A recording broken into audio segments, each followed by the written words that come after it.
Hello, everyone. Welcome to 5 Questions with LeRoy Butler. It may be more than 5 questions today. I think it will be more than 5 questions. We have a lot of questions to answer. It may be a discussion. You know, if they had lost to the 49ers, I think we'd be talking about the Brewers today, you know? Well, we'd be analyzing that, you know? Probably. Yeah. Nobody would care. Luckily, Aaron Rodgers throwing for over 400 yards, back-to-back, no interceptions. No one's ever done this kind of stuff.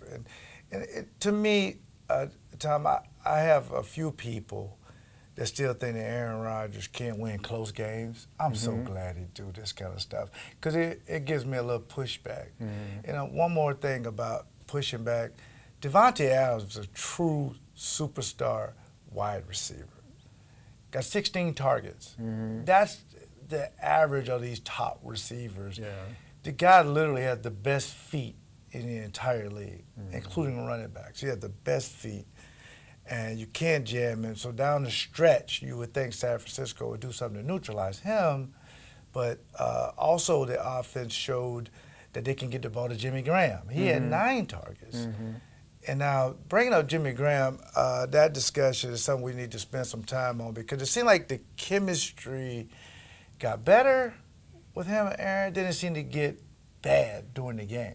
Yeah, they missed a couple of times. I thought they're now. When you say they, you saying the chemistry's off, or you think Aaron just missed him? Well, one time he thought Graham was going to break inside, and he broke outside. Okay. And so remember that one he threw? Yes. They were down in their own end, and easy completion, wide open. See, that's normally Jordy Nelson in that spot. Right, right. And they know each other. Exactly. So it'll be like me doing this with another sports writer. I got, instead of him leading me like you always do, he'll probably go a different route, and we may be off.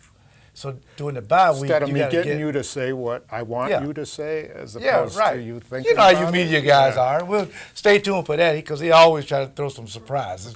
But it's okay. It's okay. Yeah. So they got to get that part cleaned up. I think. They do. And you know, also I think Jimmy Graham was supposed to be such a great red zone target, and I still think Rodgers doesn't throw it up there and let him go get it enough. You know, of course he wants Davante Adams. I mean, that would be my first choice. But, you know, he's got to learn. I think you're right. They have to learn each other a little bit more. Yeah. Plus, you know, Jimmy Graham doesn't run like he used to. Right. So you're going to have to throw some contested balls to him, I think. That's a great point. I think in the red zone, split him out like you do Jared Cook, split him out like Jermichael Finley, and see what the matchup is. If it's a linebacker go out there, you give him the ball. If it's a corner out there, you give him a ball. If it's a safety out there, you give him the ball. But if he's doubled, go to your next progression. But if he's one-on-one, ask him, do you like it low and outside? Do you like behind you? Or would you let me lob it up, which he's a great basketball player, and go up and get it? How do you want it? And that's the way, one step, just give it to him. And those are the contested 50-50 balls he must win on, especially when you have a guy by 4 or 5 inches. Now let's assume they get Geronimo Allison back and they get Randall Cobb back for the Rams game. You know, I think Valdez-Scantling has earned some playing time from the way he's played. And now Equanimeous St. Brown, every time they've thrown to him, he's made a play with it. The catch he caught in the last few minutes, that Aaron threw a back shoulder catch, to catch that ball away from your body, get your feet down was remarkable. And Scantling, for some reason, defenses don't believe his speed. I mean, the kid got blazing speed.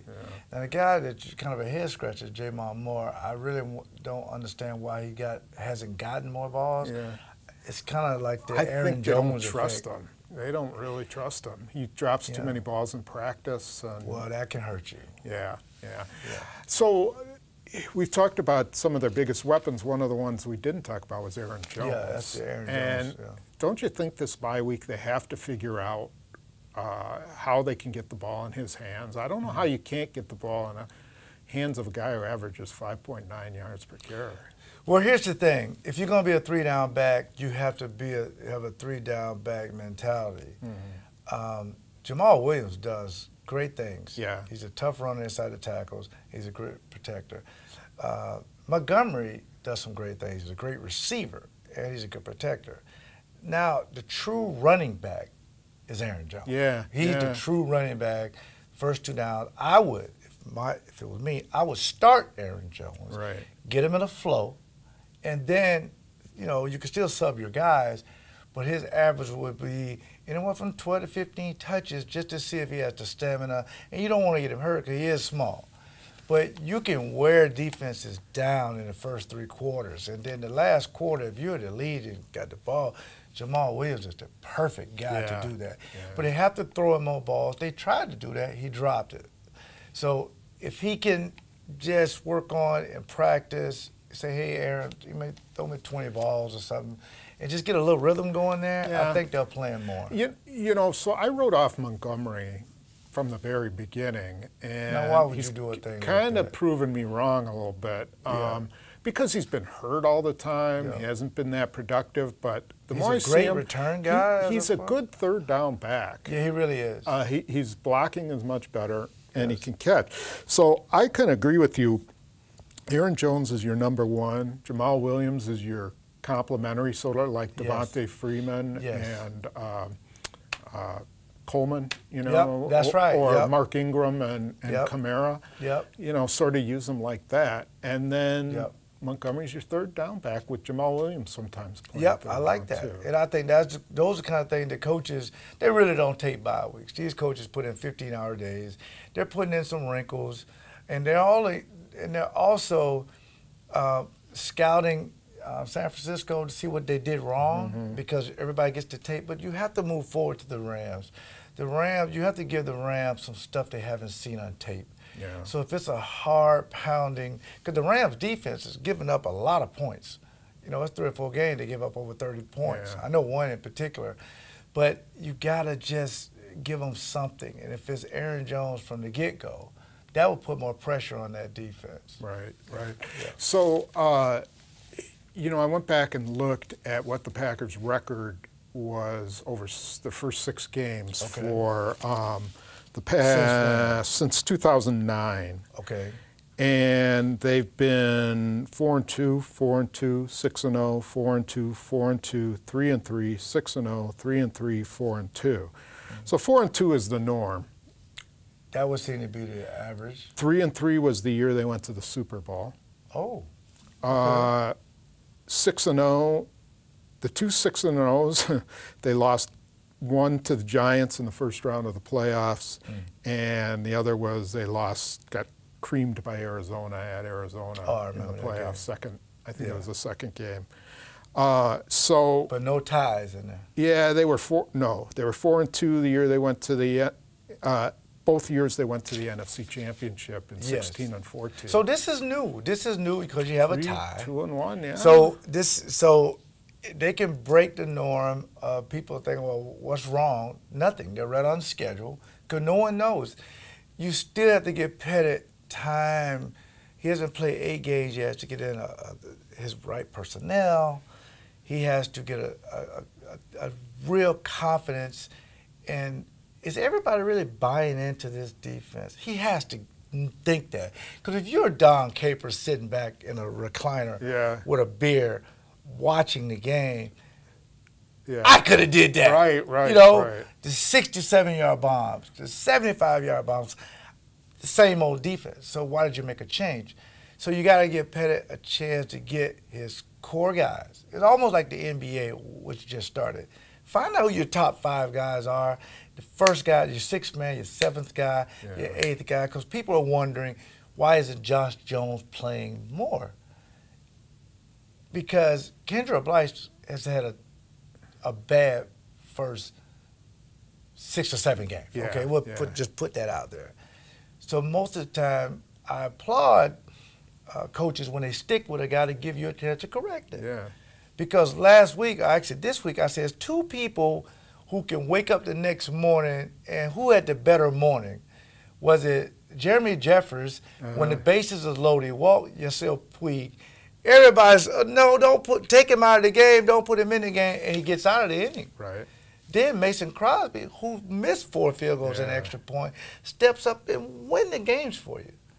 So stick with guys. Coaches stick with their guys. Give Kenford Bryce a chance to make these plays. I don't know how much longer you can wait, but I don't think they'll agree make with a that change. too. I think they'll look at it, but I'm not sure who they have. Josh Jones, as we pointed out in that first game back against Detroit, you know, he has a simple assignment: play the flat, jam the receiver at the line of scrimmage. He forgot to jam the receiver at the line of scrimmage. I mean, that's kind of what Josh. I doubt it. I doubt you ever forgot to jam a receiver at the line of scrimmage. Well, they got to get him in the groove and let him play more. Mike McCarthy openly said he don't have a problem with Josh Jones being upset for not getting playing time. Yeah. But you're right. Coaches trust you when you can do the simple stuff and move to the most difficult stuff. Your football instincts have to just take over. Yeah. And it just didn't on that particular play. Here's another thing that's weird about their defense is that they give up points in halves. So every first half has been bad except for the Minnesota game, which was the second half was bad. Yes. You know, so the first half of the Lions game was bad. The first half of the 49ers game was bad. First half of the Bears game was bad. Yes. What other game? Washington was bad. And then they come out in the second half and they hold them to 9 points, 0 points, 3 points, stuff like that. What the heck is going on? What is happening there? That would tell Pettit a couple things. Maybe I got to get more aggressive in the first quarter. Right out of the box, be more aggressive. 5-man pressure, 6-man pressures, get the quarterback off the spot, play a little 8-man fronts and just shut the run down, make them throw. And then the second half, let's just see how it goes. And we'll make adjustments at halftime, but my first 15 or 20 calls, I'm just sending people. And just tell Kevin King, any cornerback you have, you got to man up because I'm going to bring some pressure. You can play off or bump, but just do the same. Mm-hmm. Don't one guy be off, one guy be on, because that gives the quarterback, well, I know they're in man. Give them the look that they want, but then rotate where you want to go. But the first quarter needs to be very aggressive, especially against the Rams. If you get behind 20 points to the Rams, they won't do like Chicago and lay down. They'll score it in the 50s. Right. But if you come out and just get on them, make it difficult for them, they leave some openings where you can put up some points and you can get some sacks, maybe get some interceptions and get it into your favor, especially on the road. Yeah, now the Rams haven't had a very tough schedule. No, they're not. I mean, some of the teams they've beaten have not, they beat the 49ers, but that was a close game. They beat Seattle. They barely beat Seattle. Yeah. Denver put up a good fight against them. I think they played Minnesota too in a 30-30 shootout. Right. There was a shootout. Yeah. I'm surprised their defense hasn't been better. Yes. That was the strength of their team. Yes, it was. They've got a lot of veterans, free agents over there. And, Joyner, I think one of the better safeties in the league. And Dominic Sue's there and a lot of other guys. And Aaron Donald, to me, is the best three-technique tackle in the game. That guy's almost unblockable. So they should be better. So we're going to show a lot of this in X's and O's, so be sure you stay tuned for that. But this whole play-action thing, this is what McCarthy's trying to get to. But to defend. You got to establish the run first before you can be a play-action. And you look at the Rams, Todd Gurley is just a long run waiting to happen. It's three guys to me, if I had to give the MVP today, half season, it would be Gurley, Mahomes, and Melvin Gordon. Those guys have just been ripping it up. But you're right about it. That's a great point.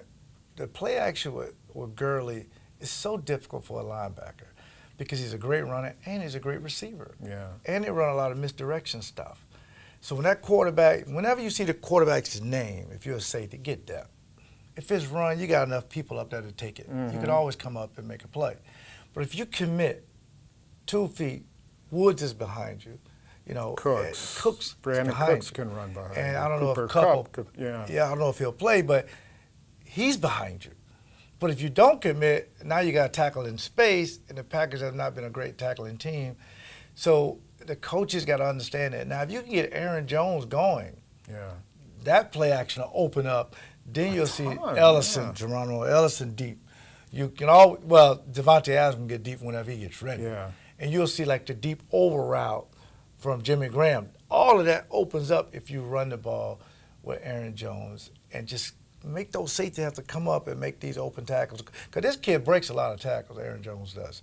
So play action on both sides of the ball is going to be critical to either defend it or to operate it. Yeah, you know what's really strange about their run game, about determining who – the strange part is, how do you determine who it is who's not calling the runs? Because McCarthy calls the play, but Rodgers has all these RPOs at the line of scrimmage. It's a great point. We don't know how often he's pulling, a great point. You know, off the – well, we can see it. Sometimes it's really obvious. He pulls out of the handoff and he throws it. Yeah. But other times you don't know if he's checking at the line. Yes. And so who is really responsible for not giving Aaron Jones the ball? Hey, that's brilliant. They both say they both say the right thing. Oh, we need to run more. They always say it like, you know, yeah, there needs to be more runs. They're like, indirectly talking to each other. Yeah, or they're. I always feel like saying, "Aren't you the one who's calling the plays?"